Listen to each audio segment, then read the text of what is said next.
চিরদিনই তুমি যে আমার ধারাবাহিকে দেখেছিলাম আমরা অপর্ণার পরীক্ষার দিন উপস্থিত। ও যাচ্ছে পরীক্ষা দিতে, সাথে আছে রুম্পা। রুম্পা অপর্ণার মতো অতটা পড়াশুনোয় ভালো না। অপর্ণা পড়তে পড়তেই যাচ্ছে, হঠাৎ দেখছে সামনে একটা অটোওয়ালা দাঁড়িয়ে। অটোওয়ালা বলছে, আপনারা যাবেন তো এই কলেজে? বলছে, আপনি কি করে জানলেন? বললো, এই যে আপনার হাতে বই আছে।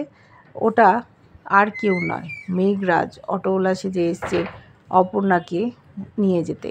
অপর্ণা ভাবছে যে এরকম কেন বলল, হঠাৎ জানলো কি করে। তাও মনে কোনো সন্দেহ প্রকাশ করলো না, যেহেতু পরীক্ষা। দুজন উঠে গেল। রুম্পা বলছে যে তুই তো ভালো ছাত্রী, তুই সব সময় ফার্স্ট ক্লাস পাস, আর আমি তো সেরকম নই, আমার একটু টেনশান হচ্ছে। তখন অপর্ণা বলল, তুই চিন্তা করিস না, তোরও পরীক্ষা ভালো হবে, আমরা তো একসাথেই রিভিশন করেছি। সেই সময় অটোওয়ালা হঠাৎ গান বাজাচ্ছে।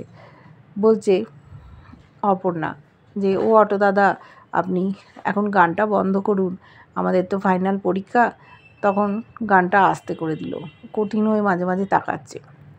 এদিকে আর্য সিংহ রায় অপর্ণার দেওয়া জুঁই ফুলের গাছটা মাটিতে পুঁততে দেখে মা চলে এসছে। বলছে, আমার ব্যবসায়ী ছেলেকে কে মালি করে দিল? তখন বলছে আর্য, আমি এই গাছটাতে ঠিক ফুল ফোটাবো, দেখো। আর গাছ পুঁতলে কি মালি হওয়া যায়? মালি হতে গেলে অনেক কষ্ট করতে হয়। মালিরা কত চেষ্টা করে, গাছে ফল ফুল ফলায়, দিয়ে অফিস চলে যাবে। এবার ওর মা ভাবছে, কে সে যে আর্যকে একটা গাছ উপহার দিয়েছে?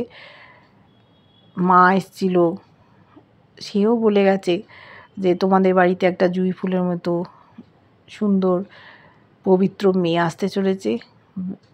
ঠাকুরকে ডাকছে যেন আমি বেঁচে থাকতে থাকতে তার দেখা পাই। এদিকে আর্য স্যার অফিসে বেরিয়ে গেল। অফিস না গিয়ে প্রথমে যাচ্ছে অপর্ণার কলেজের কাছে দেখা করতে। অপর্ণার রুম্পা সঠিক সময় পৌঁছে গেছে। পৌঁছে গিয়ে ভাড়া দিয়েছে। এবার 2 টাকা পাবে, না নিয়েই চলে যাচ্ছিল। তখন অটোওয়ালা 2 টাকা ওকে দিয়ে বলছে, 2 টাকা নেবেন না? অপর্ণা বলল, ও আপনি খুচরো দিচ্ছেন? আজকাল তো কেউ খুচরো দেয় না, সেই জন্য আমি ভাবলাম যে চেয়ে কোনো লাভ নেই। তখন বললো, এই যে 2 টাকা, 2 টাকার কত মূল্য বলুন তো? রুম্পা বলল, দেখছিস তোর কথাই বলছে। অপর্ণা বলল, আমার ডায়লগ আপনি বলছেন? খুব ফেমাস হয়ে গেছে। তারপর আবার ডেকেছে, বলেছে যে আপনি দেখুন, আমার হাতে এই যে একটা স্মাইলি আছে বল, সেইটা দিল। বলল, পরীক্ষা ভালো করে দেবেন, ঠিক পরীক্ষা দেওয়ার পর এইভাবে হেসে বেরোবেন। বলটা নিল, কিন্তু লোকটার চোখ মুখ দেখে অপর্ণার ভালো লাগেনি। লোকটা চলে গেল। রুম্পা বলছে, কী রে, তোকে আবার এরকম বল দিল কেন? কী ব্যাপার? বললো, লোকটাকে আমার যেন কেমন লাগলো। এদিকে আর্য কলেজের কাছে প্রায় এসে গেছে। হঠাৎ অপর্ণার চুল টুল একেবারে হাওয়ায় যেন উড়ে চলে যাচ্ছে। ওর মনে একটা খুব আনন্দ জেগেছে।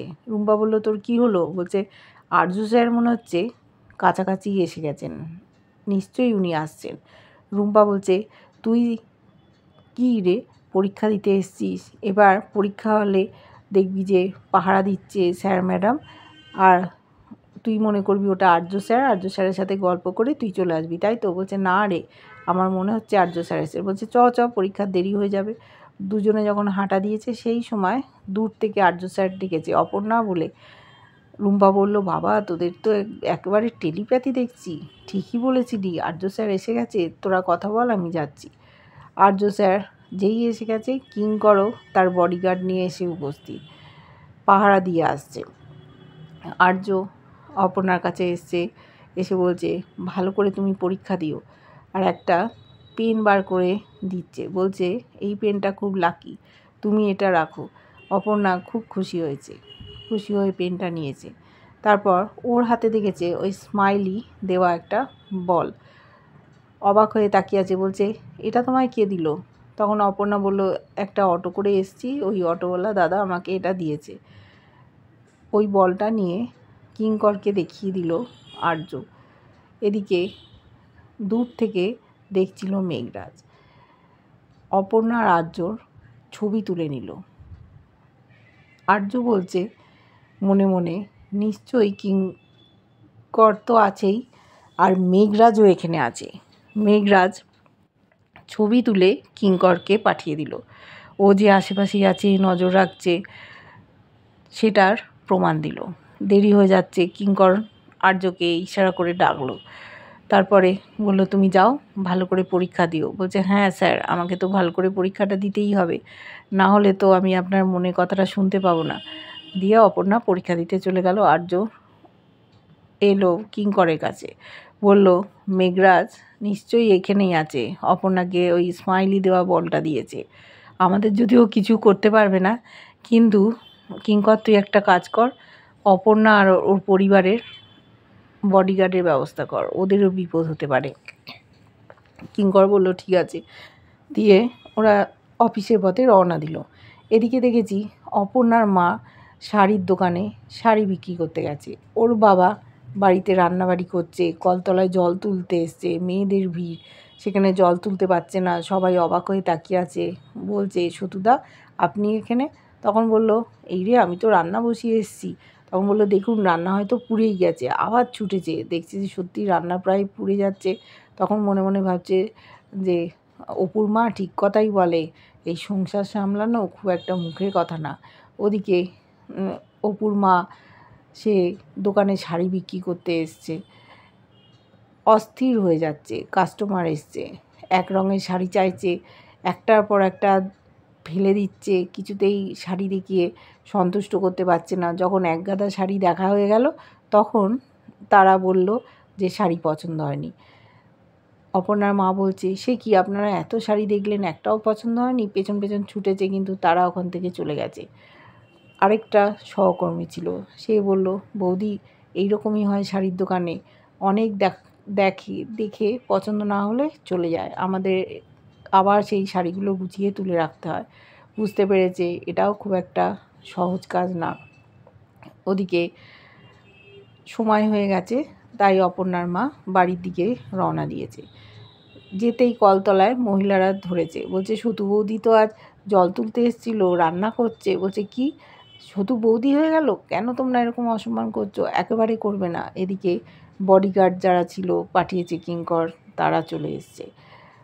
তারপরে সতুও ওখানে চলে এসছে। কলতলায় দেখছে যে বউয়ের সাথে ঝামেলা করছে সমস্ত মহিলারা। বলছে, চলো চলো। ও আরও কিছু ছেলেপুলে এসছে, বলছে, তোমার মেয়ে তো একেবারে চাকরি পেয়েই এক পায়ে খাড়া হয়ে গেছে, এক এক দিন এক একজনের গাড়ি থেকে নামছে, ওর বদনাম হয়ে যাচ্ছে, ওর বিয়েটা দিয়ে দিতেই পারতে তোমরা সন্তুর সাথে, তা তো দিলে না। আরও কত ছেলের সাথে মেলামেশা করবে তার ঠিক নেই, অনেক বদনাম করছে। মারপিটের উপক্রম যখন, তখন দেখছে দুটো বডিগার্ড চলে এসছে। অপর্ণার মা ভাবছে যে কিঙ্কর স্যার বা আর্য স্যার এসছে। ওরা তখন বলল, না আপনারা বাড়ি চলুন, বাড়ির দিকে ওদের নিয়ে চলে গেল। এদিকে আর্য অফিসে এসছে অনেক দিন পর, মীরাও আছে। মীরার মনটা খারাপ। বলছে, মীরা তুমি আমার চেম্বারে এসো। চেম্বারে গেছে। মীরা বলছে, তুমি এরমভাবে ওই মেয়েটার কাছে চলে গেলে, তোমার বিপদ হতে পারত। বলছে, ওই মেয়েটা না, অপর্ণা। তখন বলল, তোমার কি দরকার, তোমার প্রাণের ঝুঁকি আছে, এগুলো একদম ভালো লাগছে না। বললো, আমার কিচ্ছু হবে না, তোমরা কেউ চিন্তা করো না। কিঙ্করও খুব চিন্তায়, মেঘরাজ যে কোনো সময় আর্যকে মেরে ফেলতে পারে। আর্য বেশ খুশিতেই আছে, অপর্ণার কথা মনে করছে, ও যে গাছ পুঁতেছে, গাছে ফল ফুল হবে, এমনকি অফিসেও গাছের কথা বলছে। অবাক হয়ে গেছে মীরা। ওকে অফিসে নানান রকম ফাইল দিতে চেয়েছিল, কিন্তু সেই সব ফাইল টাইল না নিয়ে বলছে, কি ব্যাপার, তুমি গাছের কথা বলছো কেন? মুখে হাসির ঝিলিক, যে অপর্ণা একটা ছোট্ট চারা গাছ ধীরে ধীরে বড় করছিল, জুঁই ফুলে গাছ, সেই গাছটা দিয়েছে উপহার হিসেবে আর্যকে। এরকম উপহার ও আগে কখনো পায়নি। ওই গাছটাকে যত্ন করে ফুল ফোটাবে। হয়তো অপর্ণা ওই বাড়িতে নেই, কিন্তু আস্তে আস্তে গাছটা বড় হবে যখন, তখন অপর্ণা যেন অজান্তেই ওই বাড়িতে প্রতিষ্ঠা পাবে। আর্যর মনে খুব খুশি। অপর্ণাও মন দিয়ে পরীক্ষা দিতে গেল, কারণ ওর সামনে অনেক কিছু ব্যাপার ঘটতে চলেছে। আর্য বলেছে, তুমি পরীক্ষাটা ভালো করে দাও, তারপরে তুমি আবার অফিসে জয়েন করো। এরপরে দেখব মেঘরাজ কি করে, অপর্ণার সাথে কি কিছু করবে নাকি আর্যকে মেরে ফেলার চেষ্টা করবে। দেখতে থাকবো ধারাবাহিকটা। কেমন লাগছে জানিও, ভালো লাগলে লাইক কমেন্ট সাবস্ক্রাইব করো, আর যারা ফেসবুক পেজ থেকে দেখছো ফলো করে সাথে থেকো।